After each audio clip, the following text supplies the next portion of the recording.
Welcome to another episode of What's Working in E-commerce. I'm Egan from Caravan Digital. We're a digital marketing agency for e-commerce companies, and we handle paid search, paid social, and email marketing.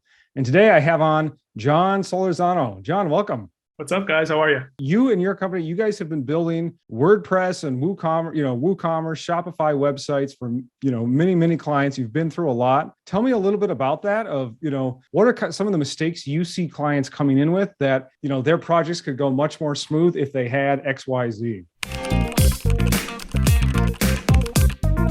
That's a loaded question, but we've touched almost every major e-commerce platform from Magento to Shopify to WooCommerce to BigCommerce. I think one of the key things is really understanding what each platform offers and why you chose that platform. And then once you understand that, picking the right developers for it, right? Because I think every platform has its own kinks and specificities that if you hire just a random developer, they might do some WooCommerce stuff in Magento, and that'll tear your development store apart. Yeah, it'll become trash. I see. So it really matters. You need the right tool for the job, huh? Yeah, I think that's the easy way of saying it. How do you guide prospects or clients through that in terms of choosing the right platform for their e-commerce store? Catalog size has a big thing to do with it, right? So like something like a store that sells, beer, right? Maybe they have 3 flavors of beer, and that those 3 flavors of beer have the 6-pack, 12-pack, and 24-pack. Really simple, right? That's a perfect fit for Shopify, although you might not be able to sell alcohol on Shopify. But something like a simple catalog like that is a great fit for Shopify, right? Now, if you're looking at, we just did a plumbing company. This plumbing company has thousands of categories with 10,000 products, and all these categories fit within different products. And then you want to be able to search a database so that you can find these products. Like that's probably a better fit for like a Magento or a WooCommerce, right? Because at that point you can manipulate the database because it's open source. I see. So it kind of depends on how many products do you have, and then how many variations you have of each? I think categories is a better way to categories and filterables, right? Because the more categories and filterables you have, the more you have to do in the database. Shopify, because it's a SaaS,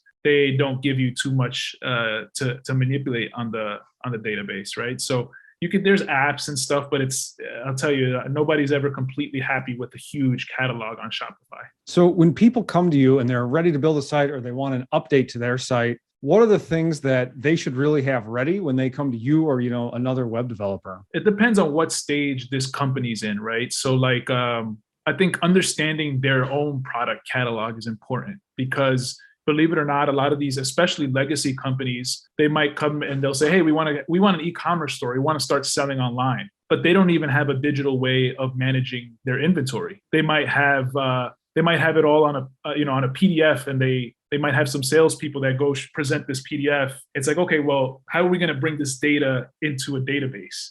To me, one of the that's probably one of my niches is understanding, okay, how is your product catalog going to be digitized, and what's the best platform to put that on? Other people might have, that there might be more startups where they're just like, hey, we're going to sell this T-shirt. We need to throw this up. That's an easier problem to solve, right? For me, my clients are the ones that have these bigger catalogs. Yeah, it does. It sounds like you guys are really experts on that back end piece. I'm often thinking in terms of what's the front end look like, what's the shopping user experience and things like that. And you're saying there are many things to think through in terms of inventory, back end, potentially hooking up to accounting, ERP, other software. Is that right?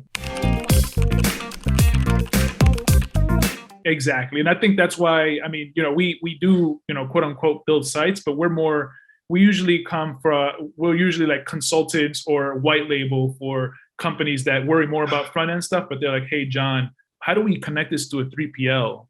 How do we make sure that, this inventory is tracked through QuickBooks Enterprise? Those are the kind of things that we specialize on. I see. So it's really kind of the piping, the electrical and the plumbing of yeah, what's going on. It's not the sexy part, but it's, I like it because it's, I think there's not as many people competing for that stuff because it's not fun. If someone's an e-commerce store owner, they have an e-commerce business, and let's say it's complicated. Let's say they've got all these different systems that need to talk to each other, but they don't know how to map that out. They don't know what's possible. They don't know what you know. How do they map that out? How do they make that successful so that the systems talk to each other and everything works. I think it's good to do it in silos, right? So if you try to do it all at once, you end up kind of having like decision paralysis, and you'll never launch a site. So what we usually do is like, all right, cool, let's figure out how to get your digital catalog up. Okay, cool. Now we get that up. We can launch your site like this. All right, let's figure out how do we track this inside of QuickBooks Enterprise. Okay, do you have, usually they'll have an outside accounting firm. Like, how do they track it? How do we do it? Okay, let's map these fields. Okay, now we'll move on to the 3PL. How are they, how do you want that data to go there? So we usually do it in silos. That would be the preferred way. I'd say most of the time clients come to us and it's a mess because another agency might have done it, and they'll say, help me streamline it. And then from there, we kind of take the pieces and figure it out from there. It's less likely I get it from the beginning. I usually get it when it's a mess. Got it. So you guys really have to handle some consulting, project management, and then kind of releasing functionality in phases, it sounds like. Yeah. And the cool thing about that is once the hard part is done, which is maybe 3 to 6 months, that customer or that agency that hired us, it's going to be a lot harder for them to leave, right? Because they have to explain this process again to the next person. So, that's kind of like why we enjoy doing it, because at the end, if we provide good service, we do good work, and the customers ultimately getting what they want, it's a really sticky product. Yeah, it sounds like you're really becoming part of that team. You have a lot of knowledge about how their business works.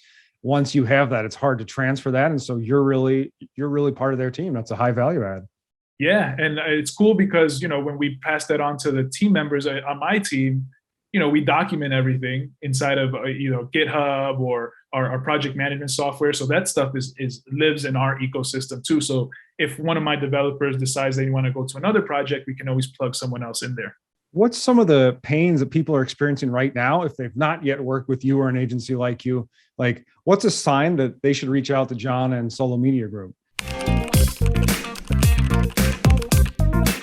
Usually when people reach out to me, it's because they've worked with an agency that maybe try to bite off more than they could chew, right? Because I think an agency is usually like, yeah, sure, we'll do that. Or yeah, hey, we can do that. And a lot of these people are entrepreneurs, right? So we will figure it out, just like I did in the very beginning, right? But you do kind of, you make mistakes in the beginning. I made a lot of mistakes in the beginning, and I'm sure some of my clients in the beginning are like, man, sometimes I look back, I'm like, I wish I could have helped them better, or I did a better job, but it's experience ultimately that got me to where I am today, right? So I think just to be, weary of like, hey, yeah, we can do this. Yeah, like I think it's better to look for people that are good at what they do. Like you said, I put the piping down. We're the plumbers, right? Like get a designer for the design work. Get a front, get the plumbers for the plumbers. Like find a specific person for that project. Mm-hmm. So e-commerce store owners and businesses and marketers should sort of think about, okay, we've got designers, we've got front-end developers, and we need to be thinking about the back-end developers to make the systems talk, to make the information flow where it needs to. Yeah. And what's funny is like, so the agencies that we work with, sometimes you're like, I think an agency might be like, hey, you know what, like we want to keep this money internally, or we don't want to charge too much to our client but what happens is sometimes when people bring me on board or bring my team on board, they're like, when I have these conversations with the client starts understanding the complexity and the value behind some of these things, and they usually upcharge them. They're like, oh, I never thought about that. I never thought about what happens, after the fact in my accounting system and how I'm going to, read my year-end reports.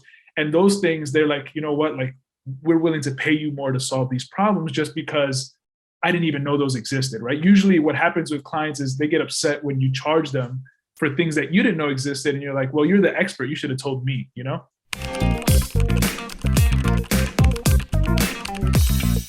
Anything else that people should know, like who's a good fit, who should reach out to you, and then how do people contact you? Yeah, I think people like you are a good fit. Agencies that are looking for people that are specific, like for specific type of problems to solve, or marketing managers or operation, COOs, people that are like that know they had to manage multiple contractors or multiple agencies to get what they need done. That's a perfect client for me.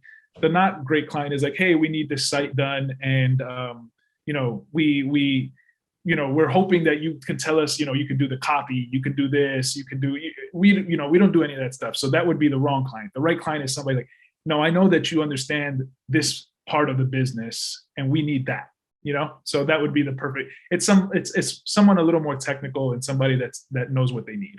Yeah. They've got some back-end complexity, need you guys to help solve it. How do they find you?